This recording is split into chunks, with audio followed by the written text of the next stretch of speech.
Hello everyone, welcome to my third attempt at my first video. Welcome to Doll Parts. I've been floating in my head a few series I want to do, and this being the first, because it played the humongous part of my life and who I became and everything in between. You might be asking, what is this weird girl talking about and why is she wearing a robber mask on her face? One, anonymity, pretty much. I have a lot of, I've done a lot of crazy things, and I don't want people to recognize me, make it a little harder. I'm not ready for that yet. It'll probably be off though soon, because what's the point? Second, if you're triggered by anything that has to do with drug use, you might not want to stay for this series. Maybe catch the next one. They'll be running simultaneously. Alright, so let's start. I started using hardcore drugs when it was the summer between 3rd and 4th grade. I'm not sure what terms I'm supposed to be using and everything on here. I'm just gonna say it because, whatever.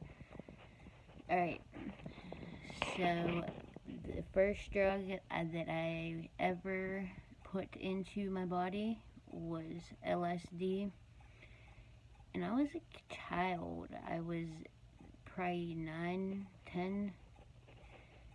I have 2 daughters that are around that age. One's a couple years older, and they're out, riding hoverboards in the yard for fun, and going to the pool, stuff like that. Me, no, that just wasn't how it went for me. So,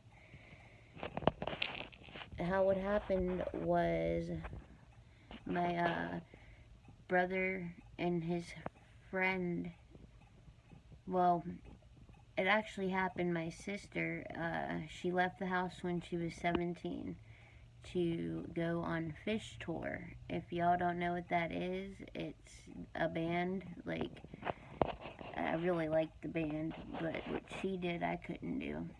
She would follow that band around the country and go to every concert they were at, and she did it for a few years, and she would only come home from, every few months, and my parents never knew where she was, and my mom would always be crying, worrying about her, and, and she would just out of the blue show up at our house with a van full of hippies, and, having lice, and they just live at our house for like a week, 2, sometimes longer, and then they'd leave again. We wouldn't hear from her for months. But what my mother didn't know was that my brother was in contact with her. She was sending home vials of the LSD for us. Do you guys know there's, I don't know if they still make them, it was called Sweet Breath. You put a couple in your mouth and made drops of it, and it made your breath fresh.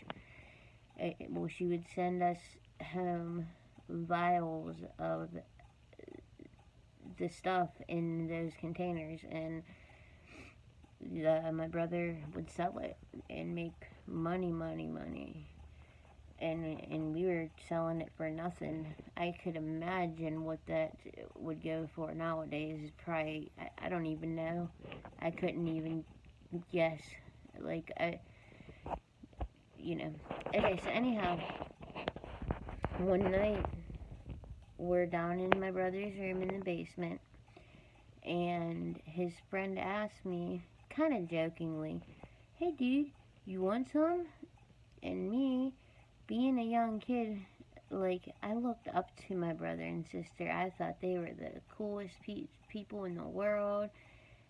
I was pretty much an addict before I even started doing drugs. That's all I wanted to do because that's all that was around me. My parents did, well, mostly my mom. She did the same stuff. So it was all that was around me, and everybody was always having so much fun. And so I said, yeah, I'll do it. And they kind of look at each other, and that night, I remember, I'll never forget it, they were putting it on the strips of Icebreaker's gum in the blue pack, the blue peppermint flavored, and they would put, like, crack a piece in half and put a couple drops on each side and sell each one for $5-10. Nowadays, that would probably go for way, way more. So he gave me one, a whole piece of gum, not even a half. He gave me the whole piece. So, sorry, my shaking camera. I need to, it'll get better as we go along. But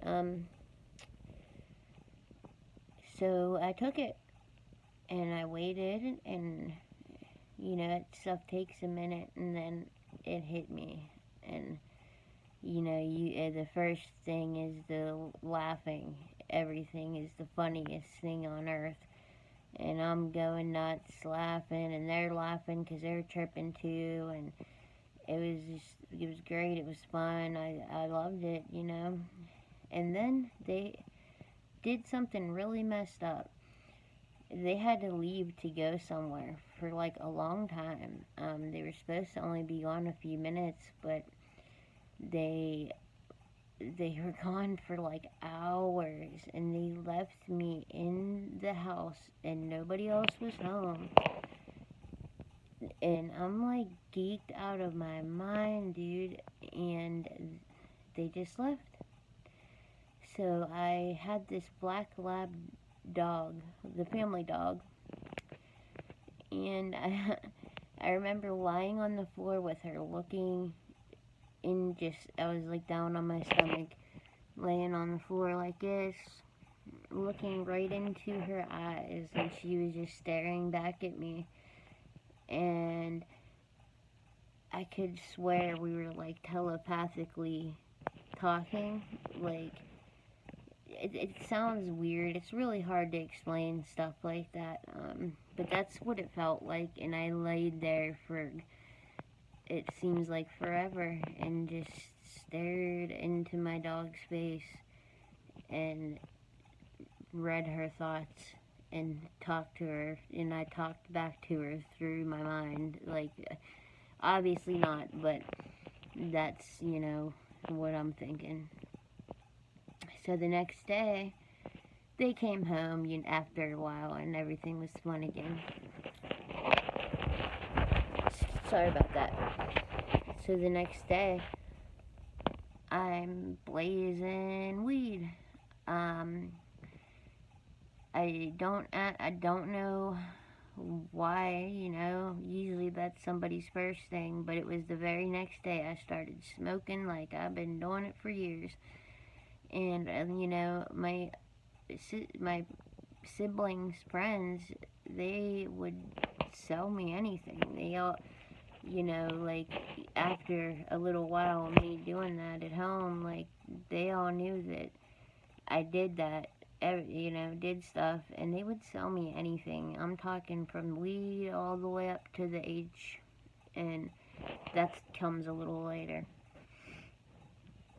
So, that was what, I grew up fast, though. At my age, I can see the difference. Even before I started doing the drugs, I can see the difference between like my daughters and me. It's a huge.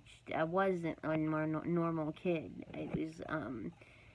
I grew up extremely fast, and there's a reason why, and I'll get into that in the next one. Uh, there's a big reason why.